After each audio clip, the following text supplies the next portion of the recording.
જીવનમાં કંઈક મેળવવા માટે કંઈક ગુમાવવું પણ પડે છે, કંઈક મેળવવા માટે કંઈક સહન પણ કરવું પડે છે.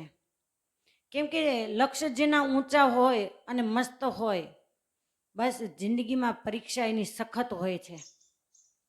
દુઃખ વગર એનું જીવન વ્યતીત નથી થતું. અર્જુનજીનું લક્ષ્ય હતું કે મારે કુશળ લડવૈયા બનવું.